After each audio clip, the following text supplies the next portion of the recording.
অতীতের দমন নিপীড়ন প্রতিরোধ করতে গিয়ে আবার নতুন না অস্তিত্ব সৃষ্টি হয়। অতীতের কাউকে দমন করতে গিয়ে, অতীতের কাউকে অপরাধীকে শাস্তি দিতে গিয়ে অপরাধী কাউর বিরুদ্ধে প্রতিশোধ আমরা নিয়ে ফেলি। এটা না আবার প্রতিশোধে হয়, এটা অস্তিত্ব বা প্রতিশোধ চক্র না তৈরি করে ফেলে।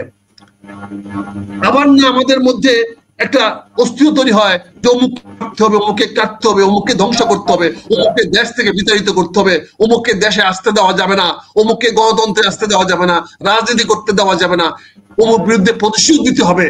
এই ধরনের একটি আতঙ্কময় পরিবেশ সৃষ্টি করে কিনা এই ব্যাপারে আমাদের সাবধান থাকতে হবে। কারণ এরকম পরিবেশ সৃষ্টি হলে গণতন্ত্র ব্যাহত হবে, এরকম অবস্থা সৃষ্টি হলে অন্তর্বর্তীমূলক উন্নয়ন ব্যাহত হবে, এরকম একটা আতঙ্ক বা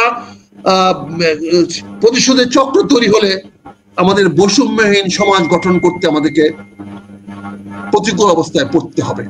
তাই এই বিষয়গুলো আমাদেরকে খেয়াল রাখতে হবে।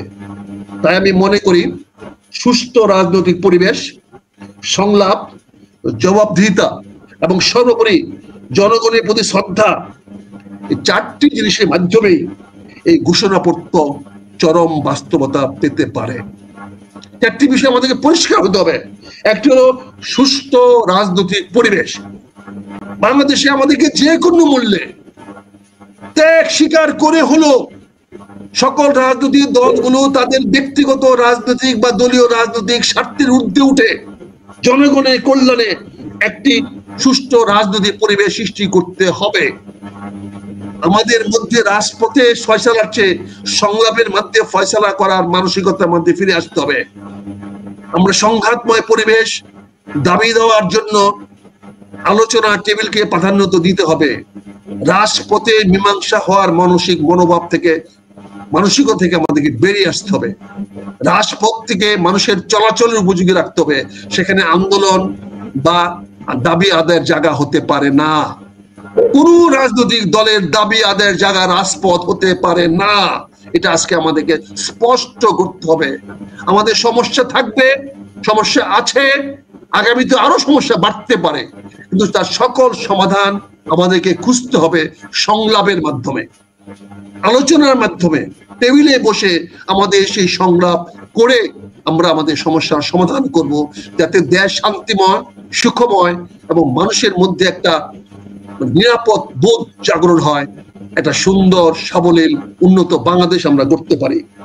সর্বোপরি বলবো, সবার আগে এর আগে বলবো আমাদের জবাবদিহি থাকতে হবে।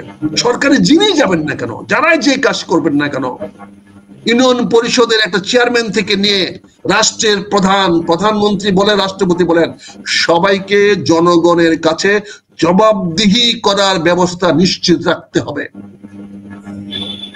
এই বিষয়টি আমাদেরকে সুনির্দিষ্ট পদক্ষেপ রাখতে হবে যে জবাবদিহিতার অবস্থা থাকে। আমরা যেই ক্ষমতায় যাই সেই জন্য রাবণ না হয়ে উঠি, সেই জন্য একমাত্র দেশের মালিক না হয়ে যায়। এই অবস্থা থেকে আমাদেরকে মুক্তি করতে হবে। আমাদেরকে জনগণের কাছে জবাবদিহি, আমাকে যারা ভোট দেবে, যাকে আমাকে নির্বাচিত করবে, তাকে সেজন্য আমার কাছে কৈফিয়ত চাইতে পারে, সেজন্য আমাকে বলতে পারে আপনাকে যে ভোট দিয়েছিলাম সেই ভোটের প্রত্যাশা আপনি পূরণ করেন না মেজর আক্তার সাহেব, অতএব আপনাকে আমরা আপনার কাছে জবাব চাই। এই জবাবদিহিতার ব্যবস্থা আনতে হবে। সর্বোপরি আমি মনে করি আমাদের সকল রাজনৈতিক দল, আমলা, সামরিক বাহিনী, পুলিশ, সবাইকে মনে রাখতে হবে এই দেশটা জনগণের। আমরা সবাই রাজনৈতিক নেতাই বলেন, কর্মী বলেন, সরকারি কর্মচারী বলেন, প্রশাসন বলেন, আমরা সবাই জনগণের সেবক। আমাদেরকে চূড়ান্ত মনে রাখতে হবে আমাদেরকে জনগণকে সুখী করা আমাদের একমাত্র এবং একটি মাত্র দায়িত্ব। আমাদের সবাই মনে রাখতে হবে আমাদের কোনো কাজে যেন জনগণের কল্যাণ বিঘ্নিত না হয়, জনগণের শান্তি যেন বিঘ্নিত না হয়, জনগণের মধ্যে যেন নিরাপত্তা বোধের অভাব না হয়, এটা আমাদের সবাইকে নিশ্চিত করতে হবে।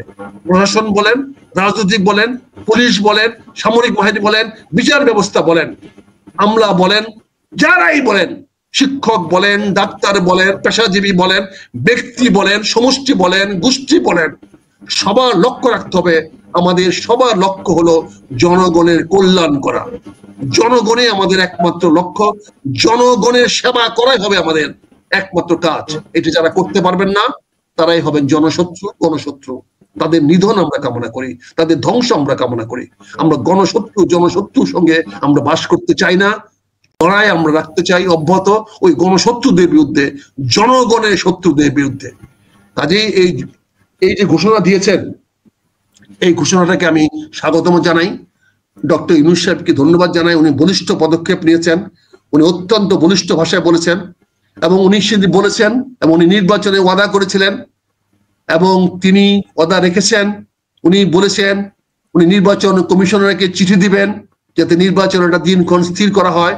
উনি পরবর্তী 24 ঘন্টার মধ্যে সেই পত্র দিয়েছেন, যেখানে উনি সুস্পষ্ট লিখে দিয়েছেন 2026 সনে রোজার আগে ফেব্রুয়ারি মাসের মধ্যে নির্বাচন অনুষ্ঠিত করার জন্য।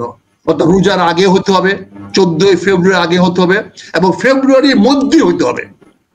উনি অনেককে, সকলকে খুশি করার জন্য বক্তব্য দিয়েছেন। কারণ অনেকে অতীতে বিভিন্ন বলেছেন, কেউ বলেছেন ডিসেম্বরের মধ্যে হতে হবে, কেউ বলেছেন জুনে হইতে হবে, কেউ বলেছেন রোজার আগে হইতে হবে, কেউ বলেছেন ফেব্রুয়ারি মাসে হইতে হবে। তো সবার ঐক্যমতের ভিত্তিতে তারিখ নির্ধারণ করে দিয়েছে রোজার আগে, অর্থাৎ 15 জুন থেকে মনে হয় 15 ফেব্রুয়ারি থেকে সম্ভবত রোজা হতে পারে, বা 16 ফেব্রুয়ারি। এর আগে হতে হলে 14 ফেব্রুয়ারি আগে নির্বাচনটা হতে হবে। এবং উনি সেইভাবে চিঠিটা দিয়েছেন। এই চিঠির ভাষাও তাই, বলেছেন আগামী 2026 সনে রোজার আগে এবং ফেব্রুয়ারি মানে মধ্যে নির্বাচন চিঠি উনি দিয়েছেন। সেই চিঠি ইতিমধ্যে ইলেকশন কমিশনার পেয়েছেন, উনিও স্বীকার করেছেন। আমি ধন্যবাদ শুধু নয়, আমি ডক্টর ইউনূস সাহেবের কৃতজ্ঞতা জানাতে চাই। ওনার কাছে আমরা মাথা নত করে কিছু জানতে চাই যে স্যার আপনি কথা রেখেছেন, আপনি বাংলাদেশের মানুষের সামনের একজন রাজনীতি হিসেবে আপনি যা বলেছেন তা বাস্তবায়িত করা দৃঢ়তা দেখিয়েছেন। আমরা আপনাকে সম্মান করি, শ্রদ্ধা করি, আপনার সঙ্গে আমরা থাকবো।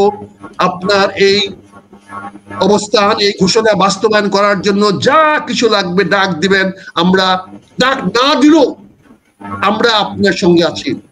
আমরা আপনার বিরুদ্ধে এই নির্বাচন না হওয়া পর্যন্ত একটি কথাও বলবো না। এটা আমার অঙ্গীকার আজকে আপনার সামনে আমি অঙ্গীকার করছি। ডক্টর ইউনূস সাহেবের কোনো বিষয় নিয়ে আমি কথা বলতে পারি, কিন্তু উনাকে আমি অস্বীকার করে কোনো কথা, উনাকে দায়ী করে কোনো কথা আমি নির্বাচন না হওয়া পর্যন্ত বলবো না। এটাও বিনয়ের সঙ্গে বলি, নির্বাচন তারিখ নিয়ে যদি কেউ কোনো খেলামেলা করতে চায়, যদি ডক্টর ইউনূসকে কেউ বিতর্কিত করতে চায়, সেটাও আমরা বাধা দিব, তার বিরুদ্ধে আমরা দাঁড়ানোর চেষ্টা করব, জীবন দিতে হলেও দিব। আমরা ফেব্রুয়ারি মাসের মধ্যে যে কোনো মূল্যে নির্বাচন চাই, করতেই হবে। ডক্টর ইউনূসের অঙ্গীকার, সে অঙ্গীকার আমাদের সবাইকে রক্ষা করতে হবে। আসেন আমরা সবাই ডক্টর ইউনূস সাহেবের পিছনে দাঁড়াই। আসেন আমরা বলি ডক্টর ইউনূস আপনি এগিয়ে চলেন। আসেন আমরা এক বাক্যে বলি ডক্টর ইউনূস জিন্দাবাদ। ওনার প্রতি আনুগত্য দেখাই, সারা দেশ আনুগত্য দেখায়। উনি যেন আগামী দিনে বাংলাদেশকে একটা সুন্দর পথে, সুখের পথে, শান্তির পথে, সমৃদ্ধির বাংলাদেশের পথে আমাদেরকে সবাইকে একসঙ্গে নিয়ে আগাতে পারেন। আসেন আমরা সবাই ওনাকে সহযোগিতা করি। এটা আমার অনুরোধ থাকবে আপনাদের সবার সামনে, যারা আমাকে ভালোবাসেন, যারা আমাকে স্নেহ করেন, যারা আমার কথা শুনতে পছন্দ করেন, তাদের কাছে বিরত আমরা থাকবো, ঘরে বসে থাকেন না। আসেন ডক্টর ইউনূস সাহেবের পিছনে আমরা দাঁড়াই।